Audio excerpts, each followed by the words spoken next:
ನಮಸ್ಕಾರ. GTV news ಕನ್ನಡಕ್ಕೆ ಸ್ವಾಗತ. ನಾನು ನಿಮ್ಮ ವೆಂಕಟೇಶ್. ಮಾಗಡಿ ಪಟ್ಟಣದ ಕಲ್ಯಾಗೇಟ್ನಲ್ಲಿ ನೂತನ ಪ್ಲೇಗ್ ಮಾರಮ್ಮ ದೇವಿ ದೇವಾಲಯವನ್ನು ಲೋಕಾರ್ಪಣೆ ಮಾಡಲಾಯಿತು. ಹೆಚ್ಚಿನ ಸಂಖ್ಯೆಯಲ್ಲಿ ಭಕ್ತಾದಿಗಳು ಪ್ಲೇಗ್ ಮಾರಮ್ಮ ದೇವಿಯ ದೇವಾಲಯಕ್ಕೆ ಆಗಮಿಸಿ ಪ್ಲೇಗ್ ಮಾರಮ್ಮ ದೇವಿಯ ದರ್ಶನ ಪಡೆದರು.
शिवाय नमः शशिधराय नमः शांताय नमः शांभव्ये नमः भूतदायिन्ये नमः नेताय नमः तामस्ये नमः नार्ये नमः काल्ये नमः ब्राह्म्ये नमः वीणाधराय नमः मारे नमः विवस्त्रऋषभग्ने ऋषभर्वे नमः ऋषभप्राणहारण्ये नमः कामाक्षे नमः कामकायै नमः कन्यायै नमः रत्नवीर्वाद्य सहस्रवदनानो सन्ध्यानो साक्षिणीरोक्षाङ्गने नमः स्तुतये नमः भार्गवे नमः वारुण्ये नमः विद्यायै नमः हराये नमः धरासुरासुरा ओम गायत्री ओम गायत्री ओम गंगा दुर्गा स्वरचन्द्रमये नमः छायानो चार्वज्ञ जतनप्रेम जगजागृत जातानु शाम्भवे नमः अधराक्षसे नमः वल्लभे नमः वल्लभे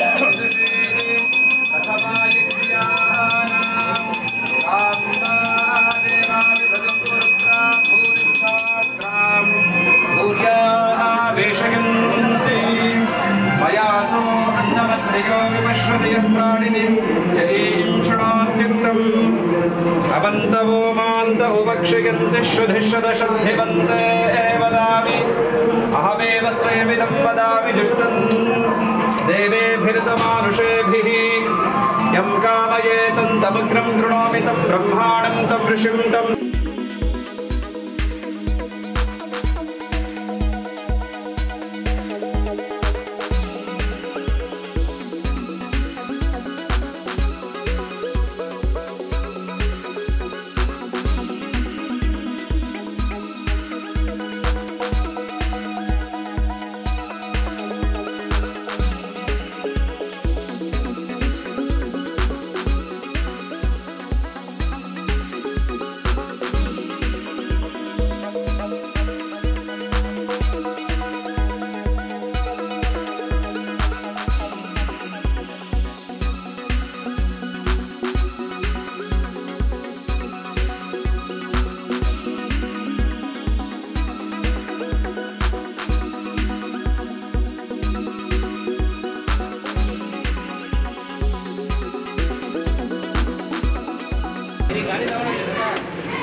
ಪಟ್ಟಣದಲ್ಲಿ ಪ್ಲೇಗ್ ಮಾರಮ್ಮ ಅಂತಕ್ಕಂಥ ದೇವಾಲಯನ ಓಪನ್ ಮಾಡಿದ್ದೀರಾ, ಲೋಕಾರ್ಪಣೆ ಮಾಡಿದ್ದೀರಾ. ಅದ್ರ ಬಗ್ಗೆ ತಾವೇನು ಹೇಳ್ತೀರಾ ಸರ್?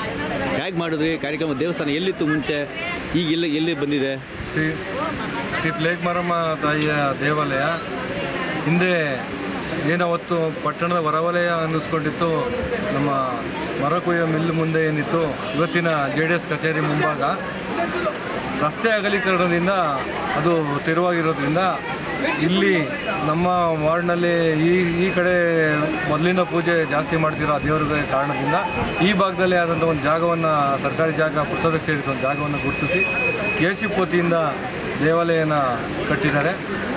ಅದು ಇವತ್ತು ನಾವು ದೇವಿಗೆ ಪ್ರಾಣ ಪ್ರತಿಷ್ಠಾಪನೆಯನ್ನು ಮಾಡಿ ಮತ್ತೆ ಮೊದಲಿನ ರೀತಿ ಹೇಗೆ ಪೂಜೆ ಪುನಸ್ಕಾರಗಳು ಮೊದಲು ಹೇಗೆ ನಡೀತಾ ಇತ್ತೋ ಅದೇ ರೀತಿ ಮುಂದಕ್ಕೆ ನಡ್ಕೊಂಡು ಮಾಗಡಿ ಪಟ್ಟಣಕ್ಕೆ, ಮಾಗಡಿ ತಾಲೂಕಿಗೆ ಎಲ್ಲರಿಗೂ ತಾಯಿಯ ಅನುಗ್ರಹ ಸಿಗಲಿ, ಒಳ್ಳೆಯದಾಗಲಿ ಅನ್ನೋದು ನಮ್ಮ ಉದ್ದೇಶ. ಇದರಿಂದ ಇವತ್ತು ಪ್ರಾಣ ಪ್ರತಿಷ್ಠಾಪನೆ ಕಾರ್ಯಕ್ರಮ ನೆರವೇರಿಸಿದೆ. ಏನೆಲ್ಲ ಕಾರ್ಯಕ್ರಮಗಳನ್ನು ಮಾಡಿದ್ರಿ ಈ ಪೂಜಾ ಕಾರ್ಯಕ್ರಮದಲ್ಲಿ? ನಿನ್ನೆಯಿಂದ ಹೋಮಗಳು, ಗಣಹೋಮ, ವಾಸ್ತುಹೋಮಗಳು ನಡೀತಾ ಇದೆ. ಹಾಗೆ ಮೂರ್ತಿಯ ಪ್ರತಿಷ್ಠಾಪನೆ ಆಯಿತು, ಅಮ್ಮ ತಾಯಿಯ ಮೂರ್ತಿಯ ಪ್ರತಿಷ್ಠಾಪನೆ ಆಯಿತು. ಬೆಳಗ್ಗೆ ಪ್ರಾಣ ಪ್ರತಿಷ್ಠೆ ಮಾಡಿ ಮತ್ತು ಬೆಳಗ್ಗೆ ಹೋಮ ಕಾರ್ಯಗಳೆಲ್ಲ ಮುಗಿಸಿ ಪೂರ್ಣಾವತಿ ಮುಗಿದ ನಂತರ ಮಹಾಮಂಗಳಾರತಿ ನಂತರ ಪ್ರಸಾದ ವಿನಿಯೋಗ ನಡೀತಾ ಇದೆ. ಹಿಂದೆ ಇದ್ದಂಥ ಮೂರ್ತಿನೇ ಇಲ್ಲಿ ಪ್ರತಿಷ್ಠಾಪನೆಯನ್ನು ಮಾಡಿದ್ದೀರಾ? ಹೌದು. ಅಥವಾ ಹೊಸದ? ಇಲ್ಲ, ಹಿಂದೆ ಇದ್ದಿದ್ದ ಮೂರ್ತಿನೇ. ಅದು ನೀರಿನಲ್ಲಿ ಬಕೆಟಲ್ಲಿ ನೀರು ಹಾಕ್ಬಿಟ್ಟು ಅದು ದೇವಸ್ಥಾನದಲ್ಲಿ ಇಟ್ಟಿದ್ದು. ಇವತ್ತು ಅದೇ ಮೂರ್ತಿನ ತಗೊಂಬಂದು ಪ್ರತಿಷ್ಠಾಪನೆ, ಪ್ರಾಣದ ಪ್ರತಿಷ್ಠಾಪನೆ ಮಾಡಿದ್ವಿ.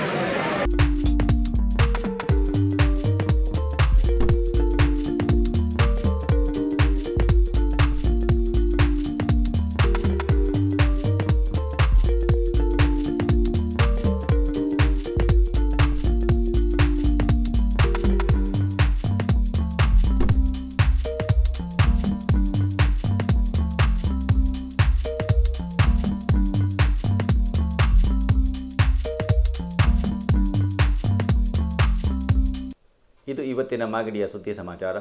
ನಿರಂತರ ಸುದ್ದಿ ಸಮಾಚಾರಕ್ಕೆ ವೀಕ್ಷಿಸಿ ನಿಮ್ಮ GTV ನ್ಯೂಸ್ ಕನ್ನಡವನ್ನು. ವಂದನೆಗಳು.